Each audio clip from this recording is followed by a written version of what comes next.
Okay, you were saying what? There's gonna be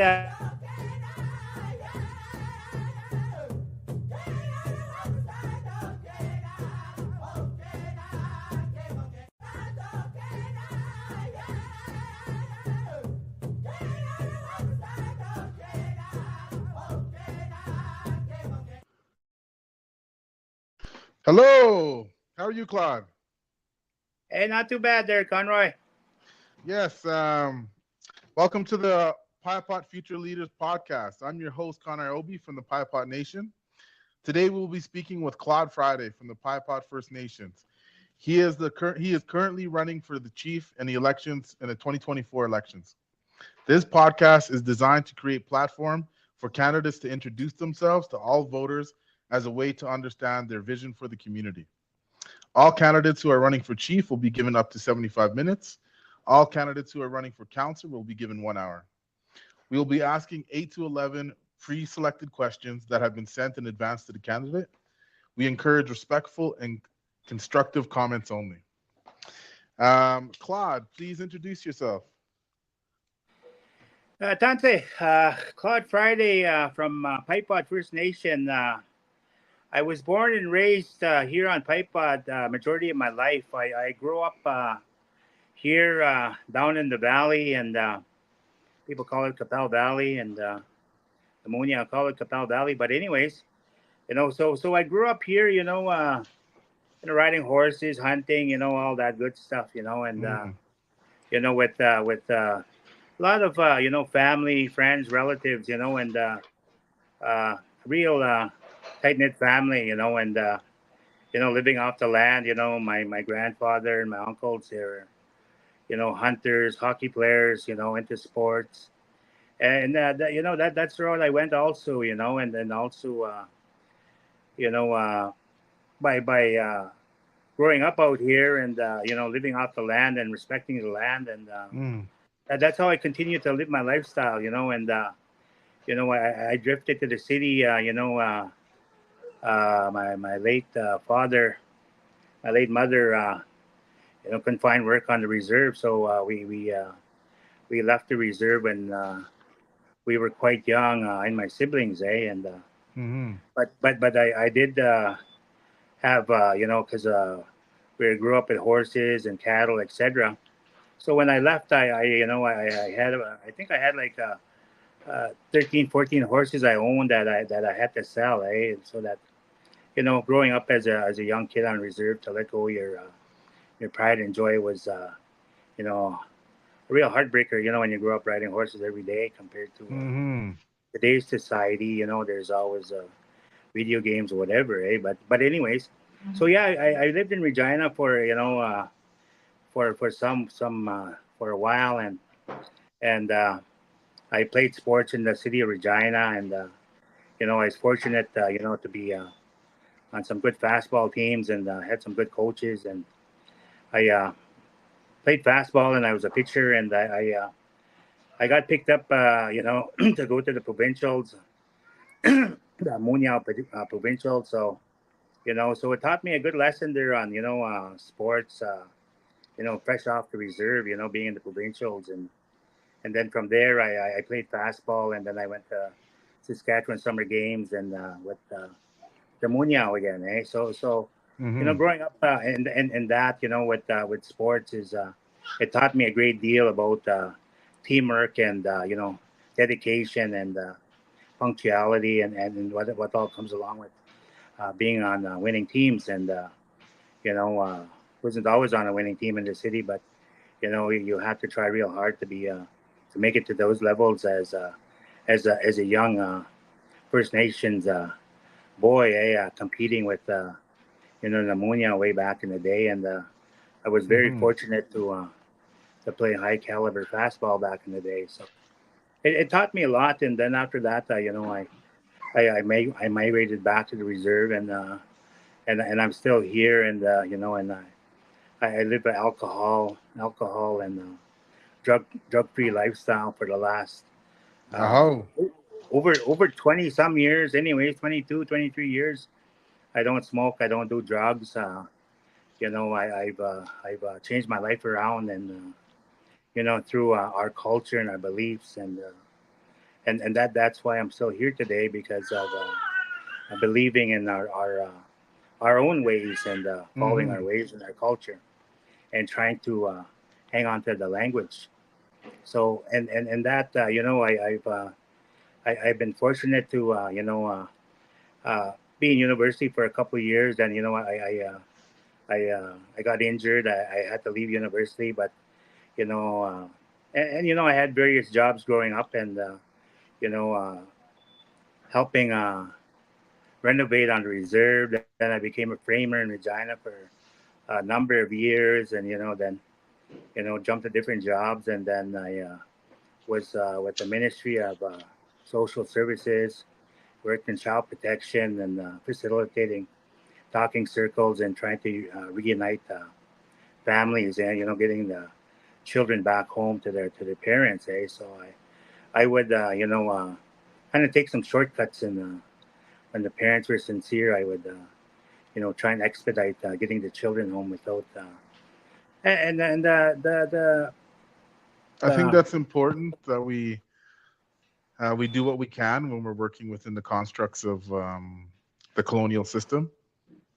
right, So I commend you for doing that for families. And how many kids do you have, Claude? I lost my daughter, I'm sorry to hear about that. about a year and a half ago.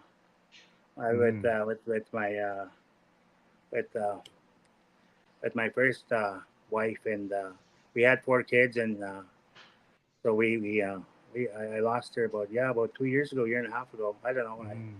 and so I got I had in total for seven kids, and Oh, so congratulations! I'll get there one day. yeah, top way, yeah. So, but you know what, you know so I've went to university for a couple of years, and like I said, I got hurt, and then now as you get older, and before COVID hit, I had a contract with John Howard Society, facilitating the youth there, right?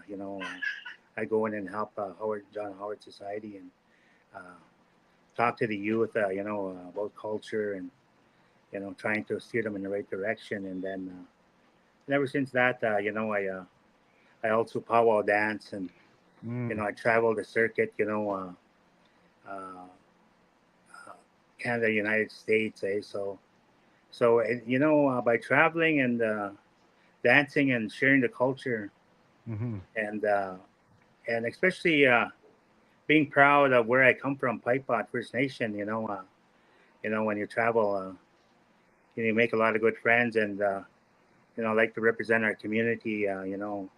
From Florida to California, and all the way up into Canada. So I'm always proud to say I'm from Piapot, and I try my best to conduct myself accordingly, and because people are always watching, and I do my best to be lead by example for our community, by dancing powwow, and playing sports for representative people.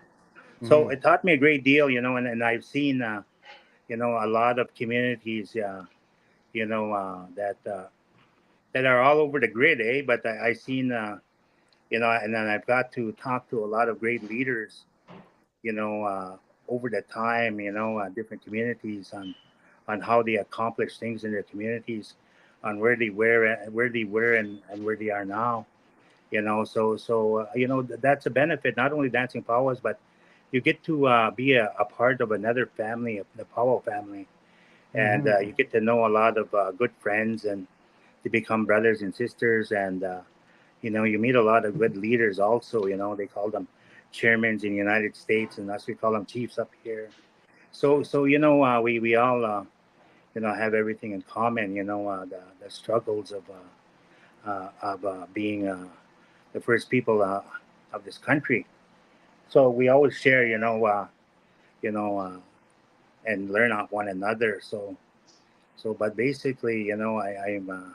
I'm proud to be from Piapot and being a former chief and band counselor. And you know, you have to when you walk the the red road, you have to conduct yourself accordingly. And hence, that's why I don't drink. I don't do drugs, and I don't even smoke.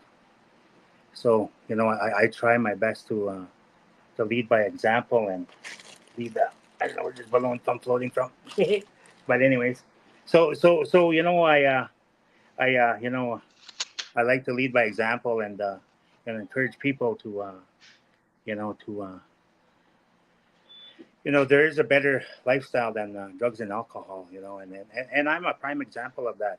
Because I used to be an alcoholic, and I'm not ashamed of that. And that's how you become a better person when you admit you were alcoholic, and I'm still alcoholic, but I just don't drink anymore because I've learned to about myself and my weaknesses and my struggles, so but that's when you sober up, you gain that experience and that knowledge, and then you could pass that experience on to other people when they ask for your help. So and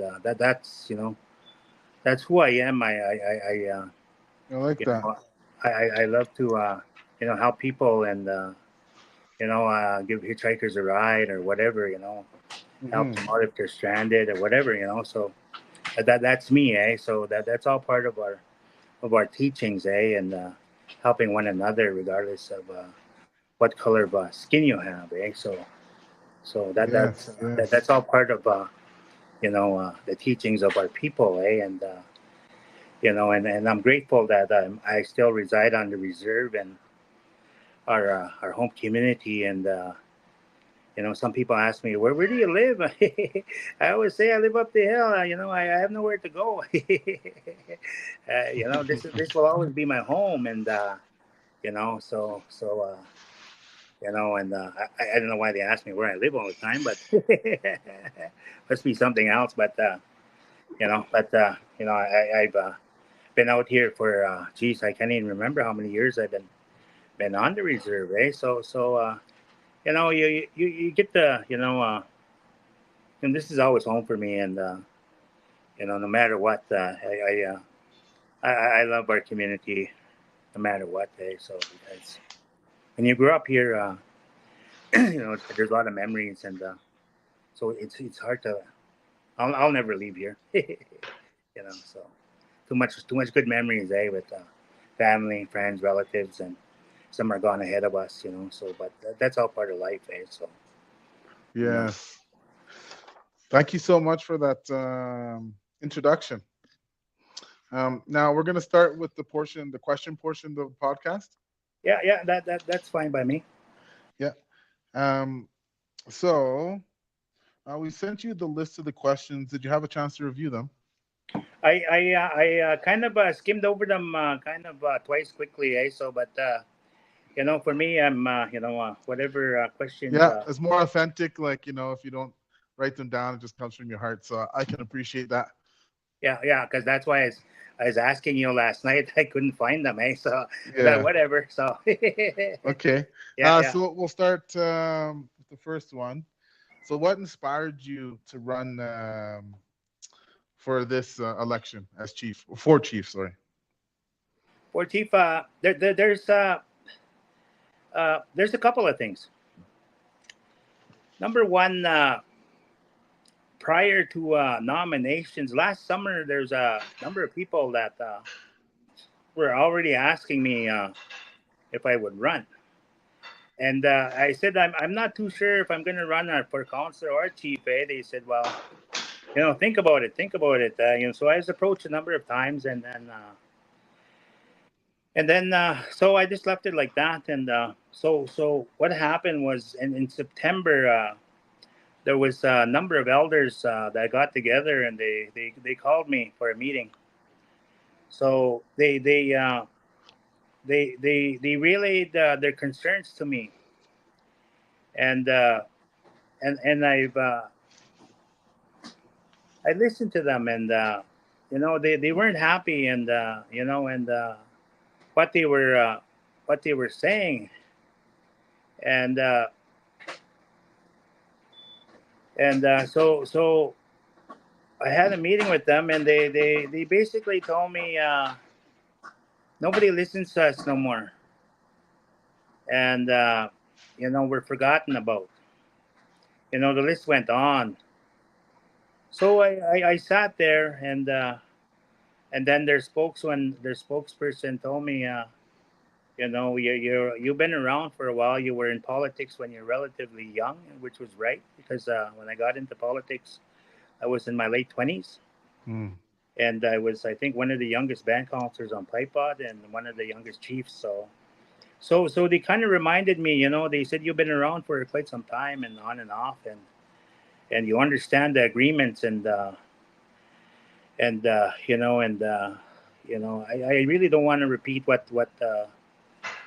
they said about this what's been going on in this community, but Mm-hmm.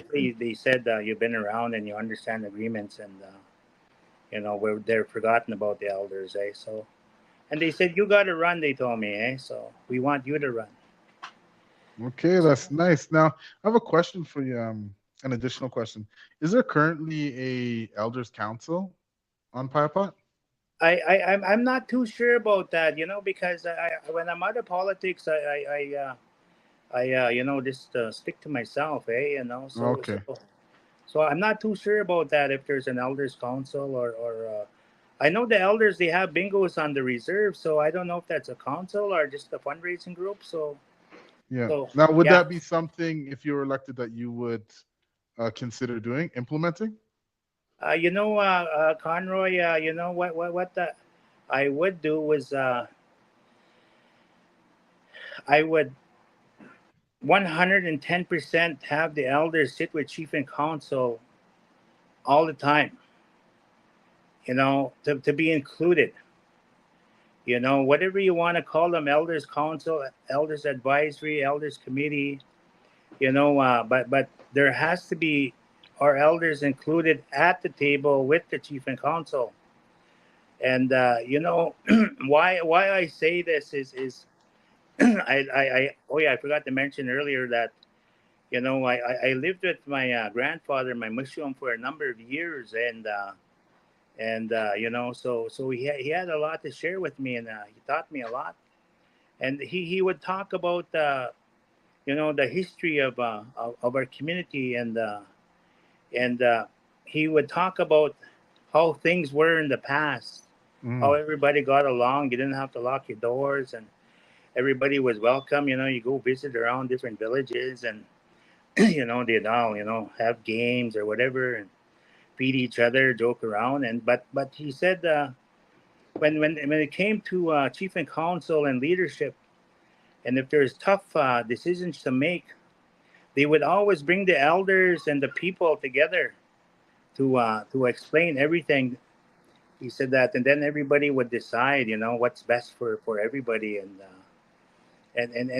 that's ingrained in me, that's instilled in me, and as if elected, I would have the elders sit with the chief and council, throughout the term, and I think that you know that should always happen. That should be part of getting back to our customs and our traditions.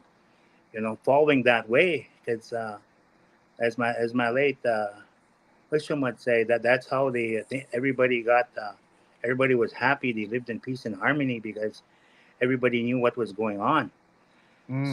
So that would be my I would have no problem, and I would welcome the elders to sit with the chief and council, so nothing goes astray. Everything's the whole community will be a part of it. So not just chief and council. I like that. So the next question is, how do you how do you plan to engage and educate the common band members on and off the nation? So, me as someone who lives in Calgary, so I'm off the nation, and I find, like, it's hard for me to understand what's happening on the reserve itself, and also what's happening within the decisions that chief and council are making, things like that. So like, how will you help to create a better system in which us who live away from the nation, we can easily access information or have some sort of way of communicating our needs and getting responses, things like that? Well, let me back up a little bit. Back when I was chief, back in my younger days, I had Mike Obi to record, and I said we'll try and include the people. That's where I wanted to go. Like that was what 20 some years ago, and Mm-hmm. we had when technology was everybody could get onto like via satellite, whatever. So that's what we were trying to do 20 years ago. But now, technology is more streamlined, and I would with the blessings of the council and everyone, that I would well, like what we're doing now, I would live stream our meetings, and include the people, because that there's business that has to get on, and then there's membership meetings. So there's different types of meetings.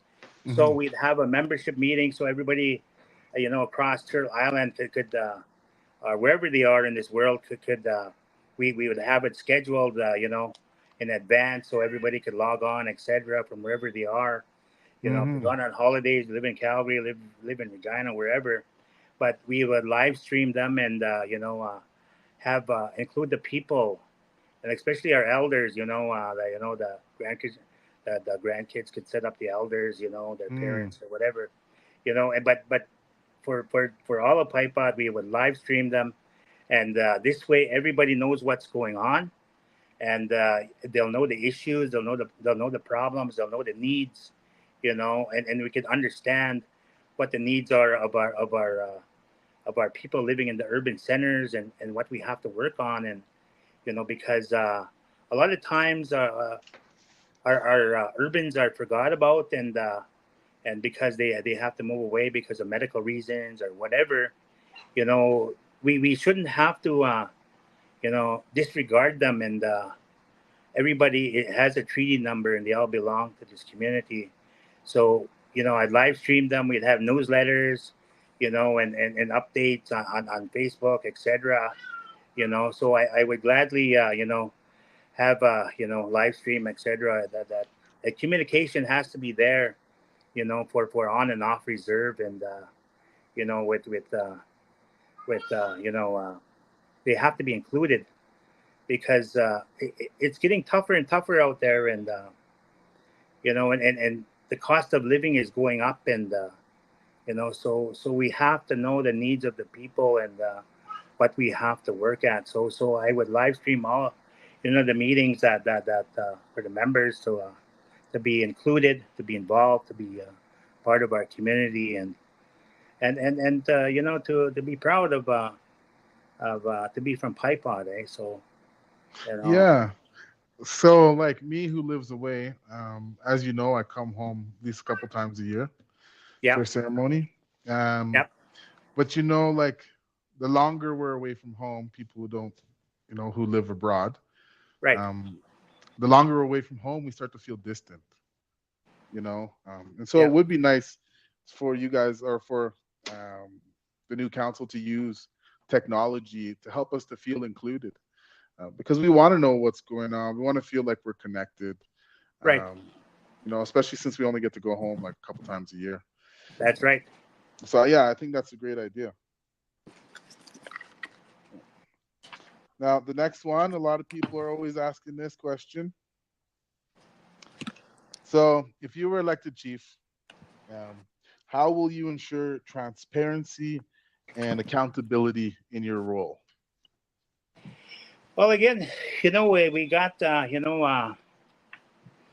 number one, we will have to have our audits done, and our annual meetings on quarterly, quarterly meetings, financial meetings, and we go live. We we update the people on on the financial situation of our community, and so uh, so so this way everybody knows what's going on with our band, and things don't go off the rails, and so we have to you know include everybody, so Okay.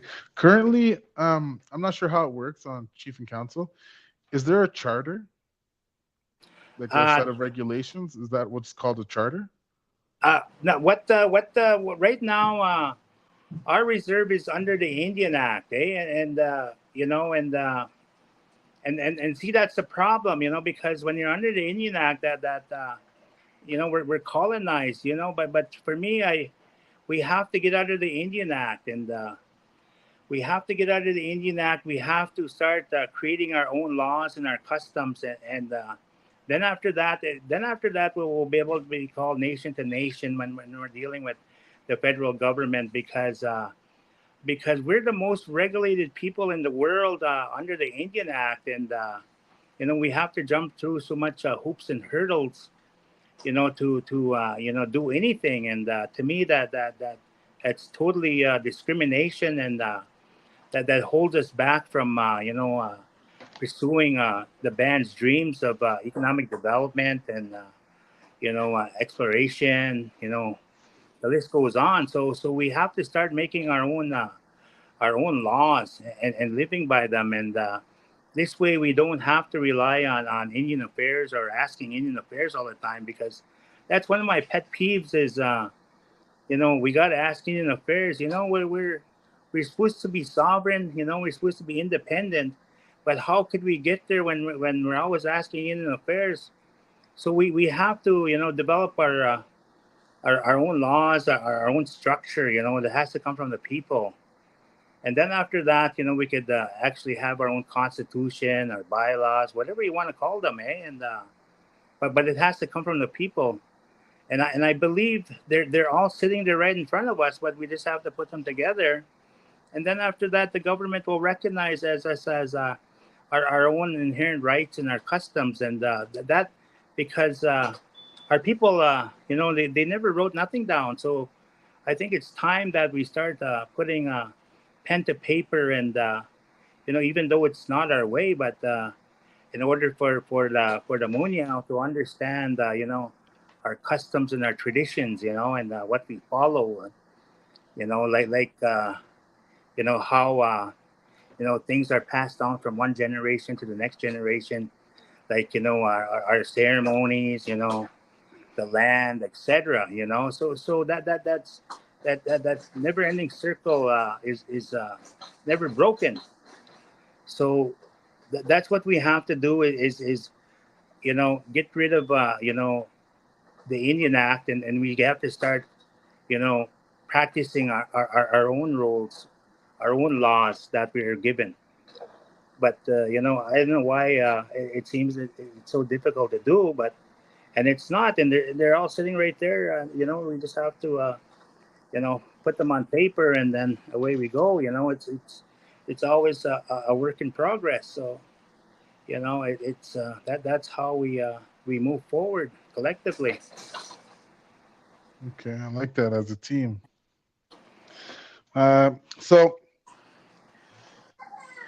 I think it's important for the voters to know how, if you were elected, what Yeah. steps would you take to promote economic development and improve the quality of life for the band members that also live on and off the nation? Well, number one, reduce the salaries of chief and council. And focus on education and sports and rec. And housing. The list goes on, and but it, all this change can't happen overnight. Mm. But once we identify, what is needed, that's when things will start to have it happen for the people on and off the reserve, that they will start to benefit from the hard work that we have to do to get this community back in back together again, because right now it's in such a disarray that it's you know I don't like to say it, but it's embarrassing, because that's why I say I stress we reduce the salaries of of chief and council, because they're the highest paid in Canada, and that's what everybody talks about, and that's kind of embarrassing, and for me living out here, and what I don't understand is we talk about you know uh, respecting our elders and our children, and we were told that there was no money back in the day for 12 counselors, and that was told to the people. And now I look at it today, I look at the audits, 2.1 million for what, 6 7 people, and they said there was no money for 12 counselors. That's why they reduced it. So something's wrong there, that's why the salaries have to be reduced, to because this is outrageous, and you know when they talk about the children, future generations, they say, and to me, I disagree with that, because they can't even go to school because there's no gravel on the roads. So how could they say they care about the children, and their safety is in jeopardy every day, and when the roads are not even graveled. So for me, that's why I have a hard time, when I look at our community in the audits, and such a big deficit. We have to balance the books, and look after our infrastructure. Because if our children are truly the future generations, why are our roads in disarray? Why are they in such a? It's a public safety, the way I see it, and people that go to work, the water haulers, the septic, all that, trucks get stuck, and then things break, and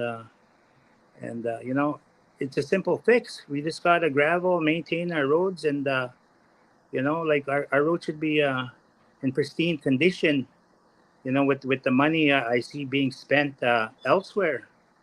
I think we could gravel the roads, twice a year, so this way, our children and the bus drivers could be safe. And that's why I have a hard time believing people when they say, our future generations and our elders, and that's why the elders approached me to run, because they weren't being heard.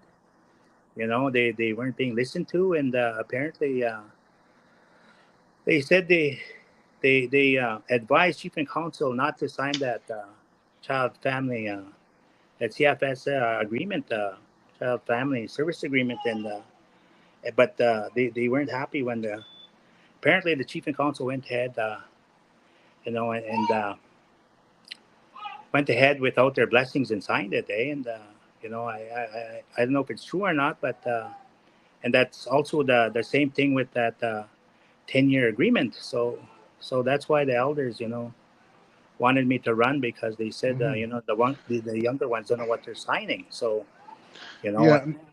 so Now, in terms of like a base plan for like how to create more economic growth. So yes, I see that there's cutting salaries. yeah, So I run a corporation, and one of the things is you look at all your expenditures and you kind of see where you can trim the fat. You yeah. know, So, then so what would be like one of just give us an idea, like one further step that you economic would take. development. Like yes. So Yeah, first, like economic yeah. development is that's the road to get out of poverty. You got economic development, you got partnerships. You could train our people, and right now, if you look at the Fifth Avenue property where Creeland sits, back in the day when we purchased that, I was a band counselor in charge of lands, and two properties where it came up for sale. There, one on Dudney Avenue, across 7-Eleven back in the day there where Mr. Obushan eventually moved to. Those and where Creeland is presently today. So those two properties were up for sale. I was in charge of lands, and back then Murray Arnshaw was the chief, and they came up for sale. I presented that to chief and council. They denied it twice. So I thought, that's our ticket out of poverty for our people, because the way I see it, if we purchased that half a block, then we generate enough money, we could buy out the people in the front, and we'd own the whole block. That was my thinking back then. So, but how do we buy this land? So what I did was I told Eddie Kuntz back then, he was our lands guy. I said, Eddie, get that check ready. We're going to buy that land. He said, well, chief and council turned it down. I said, well, that's all right. I'm going to phone the chief to invite him to the office and ask him to sign the check, and we're going to go buy that half a block. He said, all right. So I called up Murray, the next day, Chief Murray Anchild. I called him to Regina. I said, I need to talk to you. And so I called him in. I signed that check, and I told him we're going to buy that. And he thought about it. He signed it, and that's history, And we went and bought that half a block, and my vision was to start something small, and then buy out the front, and move own the whole block, and then after that, you have better opportunities with in terms of what you're going to put in there, and so, but right now, when I was back on council, we were looking. We did an application to Indian Affairs for a feasibility study, and we got that money, and it sat there. And we looked at housing projects, university projects for students. Then after that, we kind of narrowed it down, and we had a work plan. We're gonna take it to the membership, and we because of privatization of healthcare in Alberta, the surgical association got a hold of us from Saskatoon. They wanted to partner up, so we're starting talks with them. So we're kind of looking at a one-stop healthcare facility on Fifth Avenue. So this way, there's if Alberta is doing privatization, so the specialists wanted to partner with the First Nation, and they'd be the first ones, and we're trying to look at a one stop for our people. Not only that, the pneumonia would come in, because there's a big lineup for these surgeries, different surgeries, etc. Mm-hmm. So that's what we're in talks with, trying to, and then we're looking at developing a convention and hotel there, building it straight up, and we had a banker, and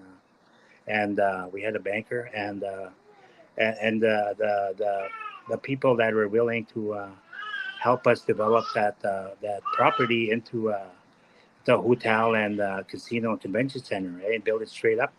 Mm-hmm. So those were the two main ones we were looking at, that for that property, So, but we were going to take it to membership, But there's certain things that transpired after I got back from Ottawa, when I met with the minister regarding our flood claim, and we were working so hard on our flood claim to get it done because it sat for a number of years, and I was given that portfolio. I resurrected that flood claim. I did all the BCRs, etc. We worked on it, and the government said we were the fastest moving claim, and I gave them a brief history, and we had the largest claim both sides of the river. So by trying to develop our Fifth Avenue property, and getting our flood claim done, also when I was on council, so we had a lot of irons in the fire, but everything was looking positive, and so I got that commitment, and then I come home and I relayed the message to our committee, and for some odd reason, chief and council struck our committee, and then all the work we done, then I got out of politics, and so then I find out the band's in $15 million in debt, and the flood claim, and I was shocked, and because we had a work plan with the lawyer, because those dollars could have helped the community in terms of partnering in ECDEV and all that, and paying off the meadow owners, and also the band members, and then there could have been money for ECDEV, etc. Housing, roads, water and sewer. But they struck a committee, but now I find out. Why is our flood claim $15 million in deficit, and yet there was a work plan that should have been followed, and it was at the end of the day when the claim was supposed to be settled, it was going to cost the band $0, and the government was going to pay the legal fees, and but that didn't happen. So today everybody's asking about the flood claim, and when I look at the government website. There's what 15 boxes there that should be checked off, and only 3 or 4 have been checked off in the last 10 years. So obviously something's not being done there, and as elected chief, I would continue that work to expedite that claim to get it done, because Okay. I started that with our committee, and I know exactly how it should unravel, and how it should be. Plan for the people, but I'm just very I have a lot of questions. Mm-hmm. You know, $15 million in deficit, that just like taking that money out of your kids' pocket, your pocket, every band member. So hypothetically, if it got settled tomorrow, we'd have to minus the 15 million plus the lawyers' fees. So if it got settled for 100, we're going to be down to maybe 60 million. How many band members do we got? So and then there's not much for the people. So I have a lot of questions. Why we're $15 million in debt there, and it shouldn't happen like that, in my Mm-hmm. eyes, because the lawyer had the work plan, Ron Maurice, and why he went down this road now is unreal. Like he should come and explain. The chief and counsel should come and explain why this flood claim isn't done, and why the deficit. Because that in my eyes it's not right. It's not supposed to happen like that, because we did all that work on that claim, and that's why I have concerns about that flood claim. And so hypothetically, if we didn't use that 15 million and we got the flood claim settled, could you imagine what we could do for ECDEV with $15 million? We could partner with a lot of people. But anyways, that's not there no more. So I, Mm-hmm. I Do you just have think what's wrong. any ideas on how you would help us us nation members who don't live in Saskatchewan? Like any Yeah, kind like of like ideas on how you would like help us? yeah, like for me, it's a simple solution. When you partner, when you have partnerships in different areas of the government, say in the oil business, or gravel or whatever, and you look at we have we have two Cree lands, and one marijuana. That there again, the we have to find out what they're making. What the expenses are, and Mm. uh, and not only that, that's where the people should be getting help for the urbans. And plus, not only that, we have gaming dollars that are that should be helping unfunded areas. But I don't know if the band got a loan on that money, because that the gaming dollars were supposed to be for unfunded areas, sports and rec, whatever the need was of the people. So that's why I have a lot of questions. But I do believe that's where we could help our we gotta help our urban people wherever they are, through our businesses. That should be first and foremost, is looking after everybody regarding if they need help here and there starting a business, or whatever it Yeah. may be. If their children's medication's not covered, we should be able to pick that up. And so that's why I say, I do believe the money is there, and but it's just not being shared. And if elected, That's what has to happen.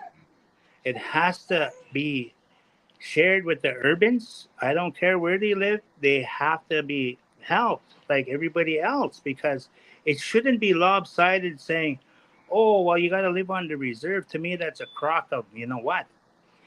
Because those dollars, that's why we purchased that half block, so we could create business, so we could help the unfunded areas. But why aren't they doing that? I don't know. So we have to turn that around and get balance the books, and then start helping our urban members, because if elected, I am going to help the elders $1,000 a month all year round, Mm. and also $500 for the 55 and over, because a lot of them, they have health issues, they cannot work no more, and also for the disability, because right now the elders got cut off, they're only funded for 5 or 6 months, and the people that are that have chronic illness, they got cut off too. And to me, that's not right, because our elders pay the price for us, Mm. and 55 and over, that's kind of a tough age for some of our people, because of diabetes and all that is running rampant in our communities, and for them to live on $200 or whatever, because they can't work and it's not their fault. So I believe these entities should be helping out people there, besides that the healthy bodies, in urban centers that need an extra help, maybe they need help for rent, etc. There should be budgets in place for all that, and policies. This way, everybody knows what's going on. Because sometimes we have natural disasters, whatever. We got to have that budget there, for backup. So this way, people could be helped. So we always got to plan ahead. So our people are looked after. Our people come first. And that's why I stress. We reduce those salaries, because and for everyone, because we got a lot of people to try and accommodate, and to help one another, and that's all part of our teachings, and that's Mm-hmm. what I firmly believe in, is we're all created equal. So why some people are put on a pedestal, and some are frowned upon? That's not our ways. And leadership, like, I'll go back to my late grandfather. When I lived with him, he said, you can't fool around in those seats. Pastor, honey, things will fall back on you or your family. And I take that very seriously, and I always remember that. And so as a leader, if elected, I would make sure our people are treated equally and fair. When it comes to helping them financially, because if it wasn't for the people, we wouldn't get this money. So I don't like the term when people say, "Oh, you live off the reserve, so we can't help you." To me, that's so not right. Because when we get the gaming dollars, every man, woman, and child is counted. So is it fair to say, "Oh, you live off the reserve, so we can't help you"? That's a crock. You know what I'm saying? So the money should be there. That's why we have to have budgets and policies in place. So this way we can help our people regardless of the situation. Because I'm tired of our people always being turned down. It's bad enough we live in a society where inflation is going way up. Mm. Inflation is going up. The cost of living is going up. The gas is going up. And we're trying to educate our children. And it's very tough. So we gotta start helping our own people to give them a hand. To because we got a lot of working poor, and it's a struggle. And but they need help once in a while, and as if elected, I will be helping the people. You So know with our businesses, partnerships, etc. Getting back to ECDEV, we got to get a lot of partnerships and jobs for our people, young and old. So in yeah. all So Claude, areas. do you believe that some sort of economic education would be helpful for all the band members? So, taking like a 6-week course on like how to manage your money, possibly how to invest, right? So once we get some of these payouts that are supposedly coming, I don't know what's going on with that, but it would be nice to know that our young people and old people, have some education on maybe where to invest the money, how to manage that money properly, because I think that's one of the things that I can see from the outside that our people need is like some economic education on how to manage your money. And it's just a basic person, like how do you manage your entire paycheck so that you can stretch it and also have money for investing and also put away some money for savings. So do you think that would be something that you would be implementing, or what do you think about that? That you just hit it dead on, and that has to happen in all areas, Conroy. In terms of finances. Everybody has to understand money and how we could invest it. And how it could work for us. And how it could take us down. So yeah, we got to bring in professional people that teach our people how to invest money. If it's in the stocks or Bitcoin or buying gold, buying silver, etc.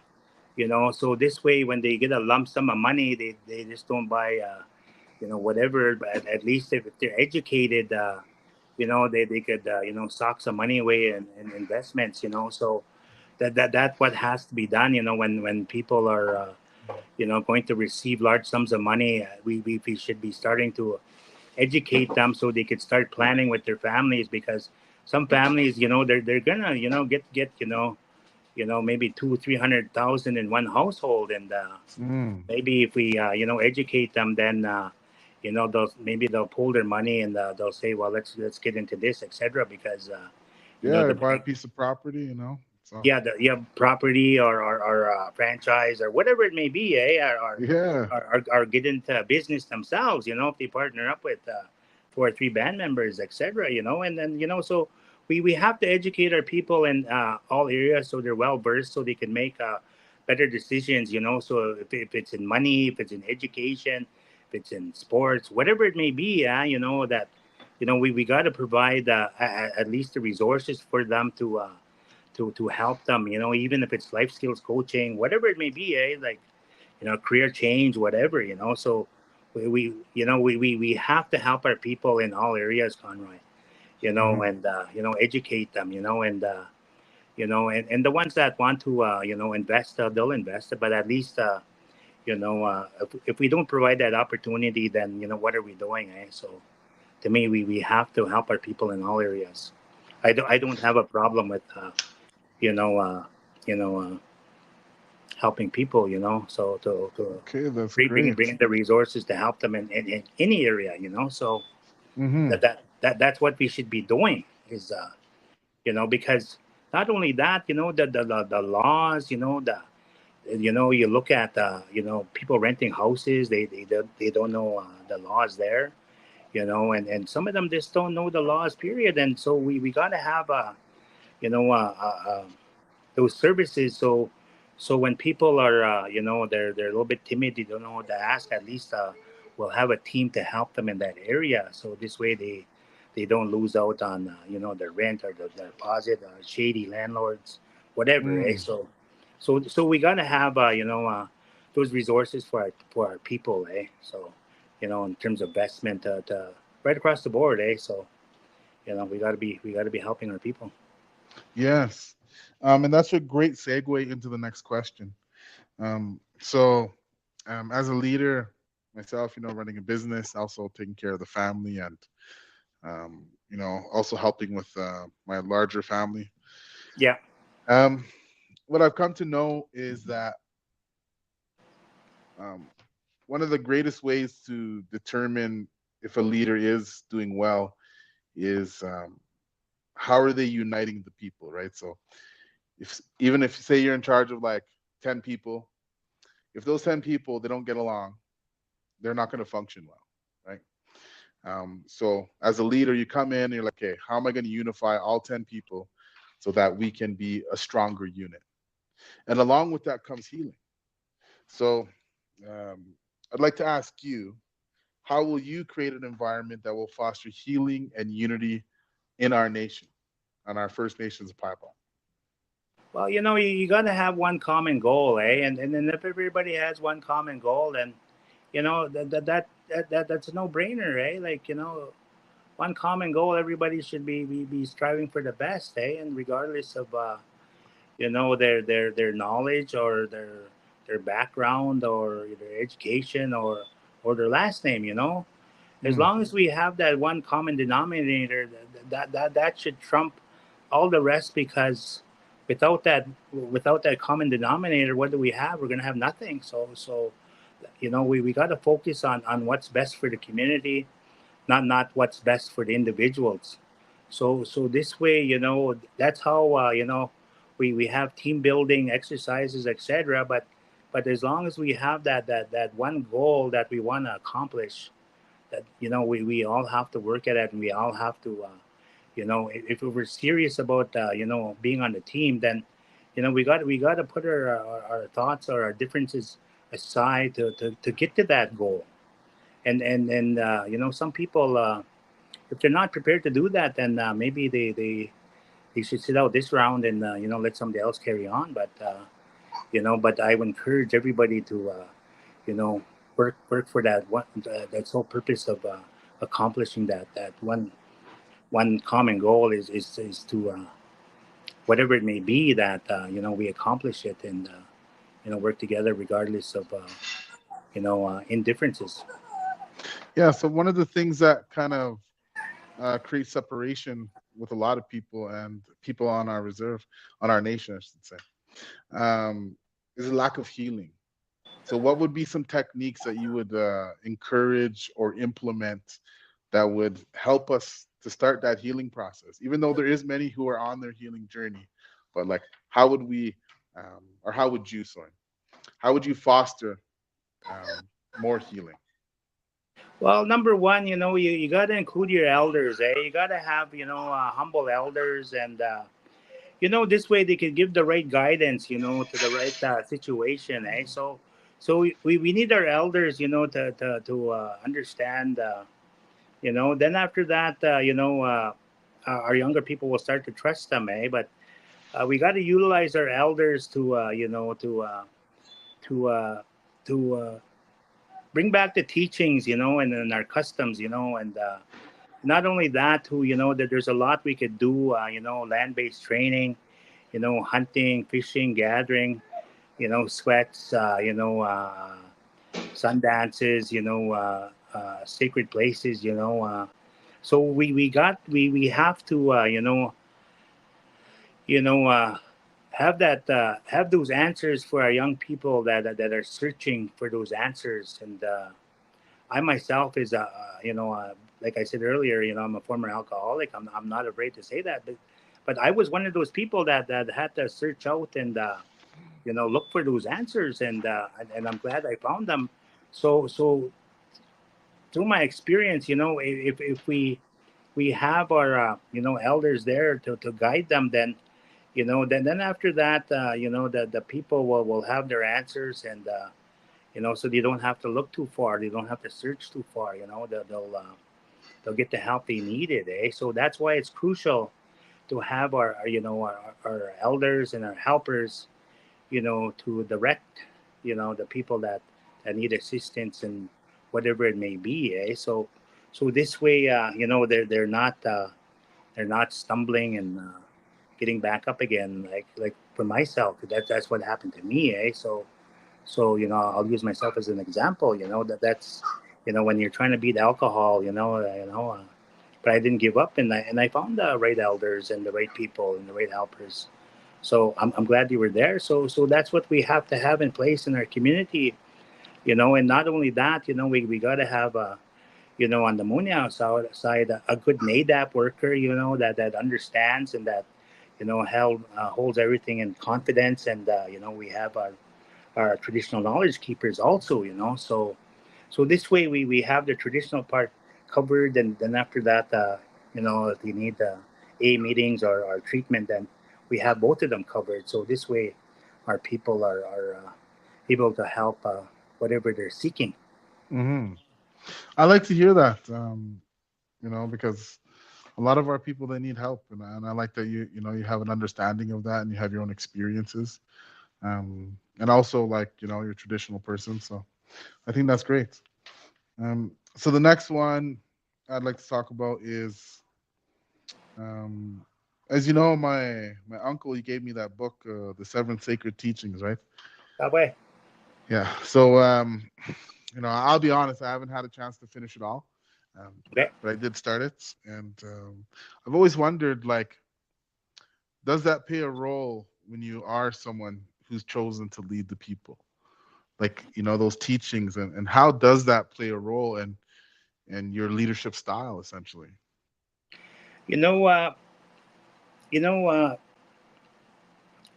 if you don't understand where you come from and you don't understand the teachings, how are you going to lead?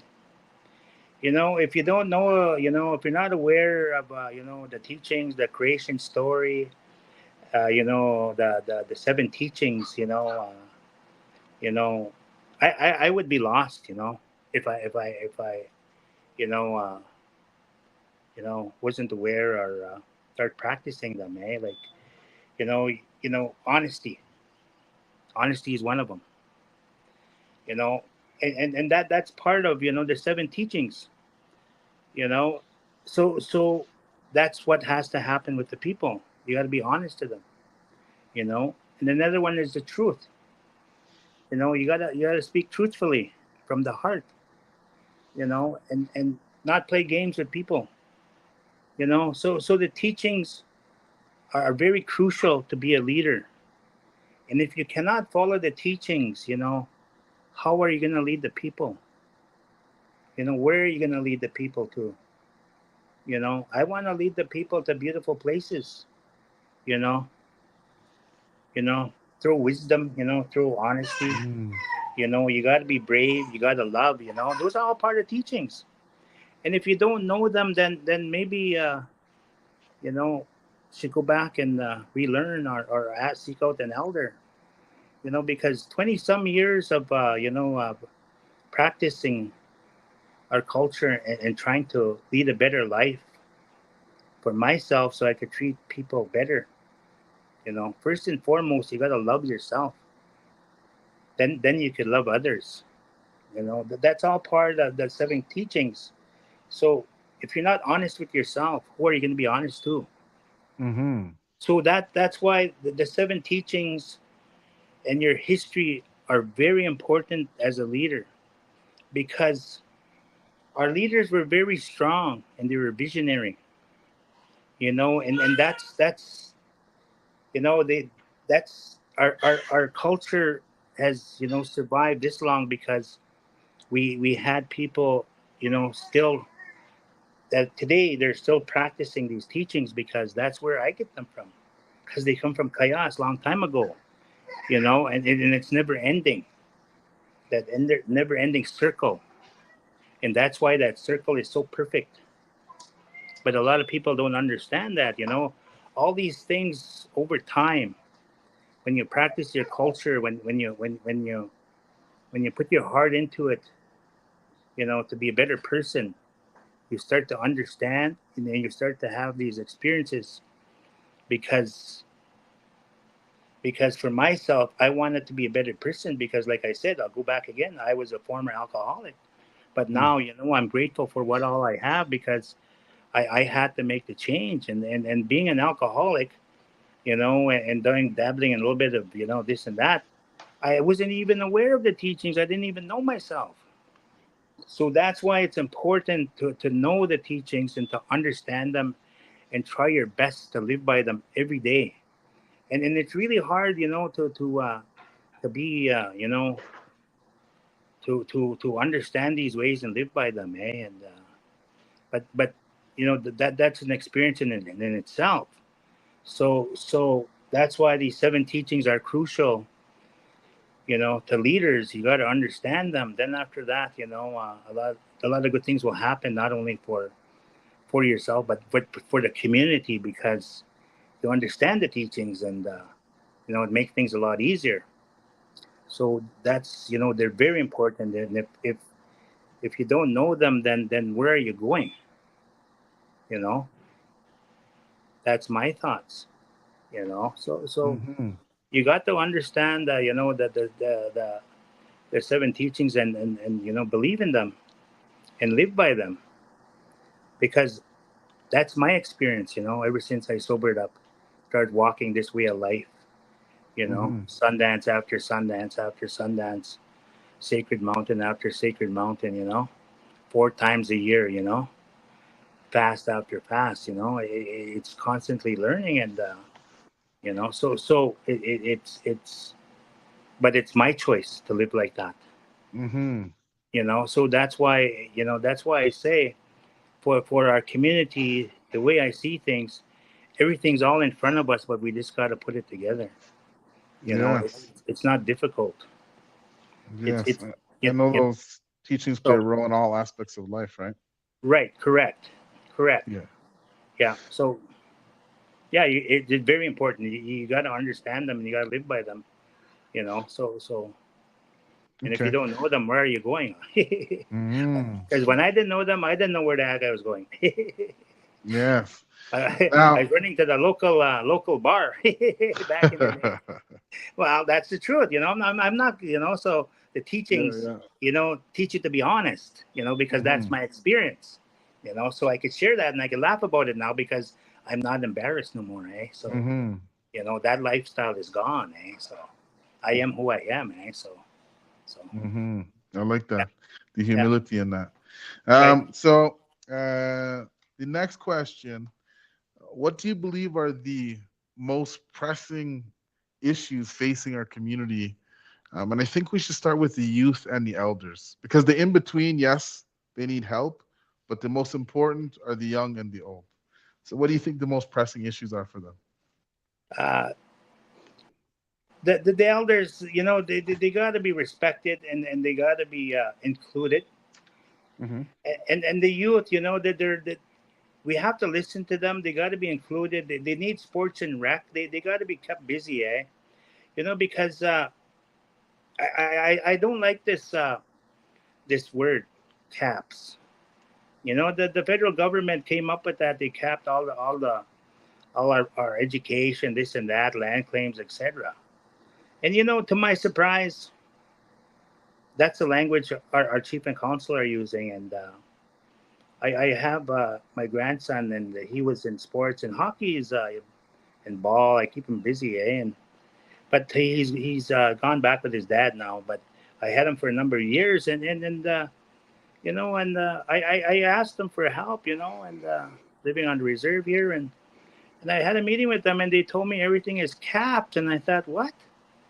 Capped at 750, and I said, okay. I said, now for sure, yeah, you guys sound like Indian Affairs. True story.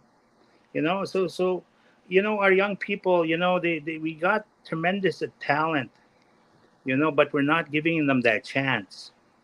And yet, we get all kinds of funding for our people, and they have to be given that chance. Those opportunities have to be there for them, eh?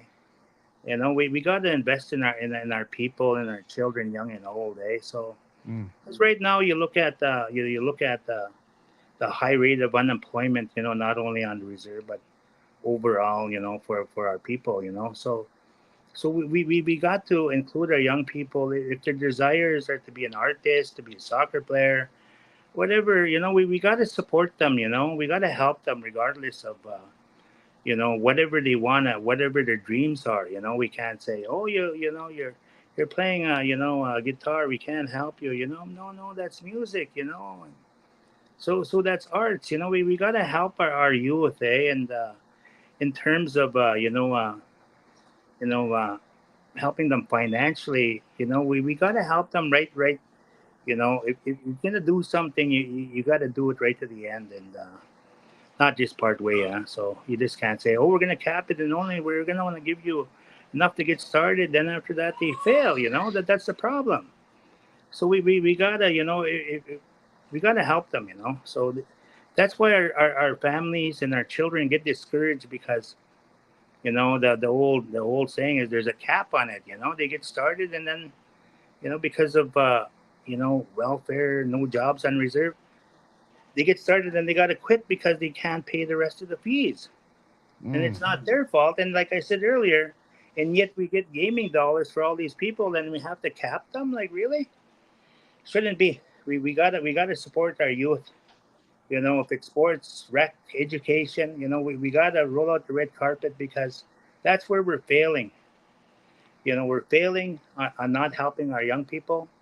We're failing by not including our elders. That's why I say, if elected, 65 and over are going to get $1,000 all year round, because they're the ones that lived through no power, had to haul wood, had to chop wood, do this, do that.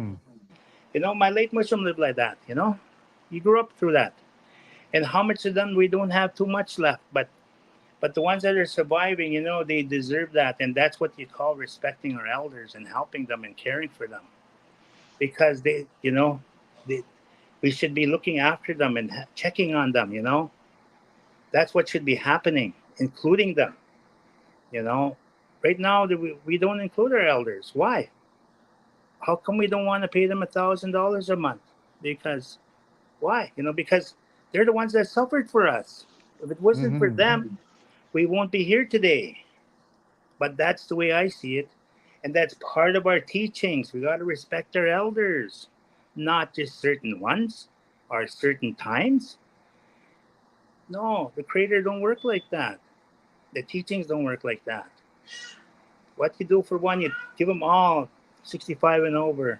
Then after that, they could have, enjoyment of their life, what's left of it. Because they lived through all that struggles. Let's have respect for them, so they could, not worry, stress free, the remainder of their life. That's the way I see it.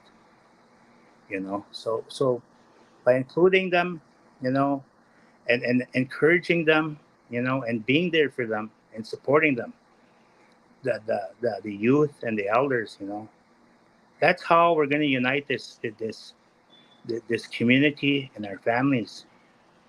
When we help one another, everybody feels good. Like the other day, I helped this band member. She was a grandmother with a bunch of kids in her van. I helped her change her tire. Second time I help her now, and she's stuck in the winter time. But that's what I do. I try to help people, and she was very happy. She gave me a big hug. I don't expect nothing. I was on the phone and I told my wife, I got to turn around and go help this person. That's me, eh? So, that's all part of the teachings. You don't want to be stuck along the road. And our kids, we got tremendous talent. We can't just put them halfway, then they drop all day and that talent disappears. So that's why we got to help them, include them, encourage them, And then this way, then they'll be our future leaders. They'll be strong. They won't feel defeated. Yes. When a community helps them, they become better people and become a better community. So we got to include our youth and our elders, and things will go a lot smoother. Yes. Now, Claude, as a part of the podcast, we give people that are running for chief 75 minutes. And so we got about another minute and 30 seconds. So is there anything you'd like to end the podcast with? Yeah, I'm going to say, ladies and gentlemen, Piapot First Nation people, we're at a crossroads here. And if we don't get out of this 10-year agreement, we're not going to be able to negotiate any land claims down the road. When we become a municipality, when we lose our treaty rights, a municipality cannot negotiate with the federal government, because a municipality never signed treaty with the crown. So we're gonna lose all our rights. We're gonna be like United States, eh? We're gonna lose everything. We're gonna lose our land. So we're at a crossroads now. If this 10-year agreement keeps on going, we're gonna lose everything, people. Trust me, we're gonna lose our land. We're gonna lose our rights. Bad enough the government's, taking everything from us. Now they're trying to turn us into an RM by making First Nations, asking First Nations to sign this 10-year agreement in Idango. upfront money, and that's where our leaders are weak. They sign it, and they're not thinking about the future, our children, our grandchildren, our great grandchildren. The list goes on. I thought treaty was as long as the sun shines, the grass grows and the rivers flows. But Mm. is that part of being an RM? I don't think so.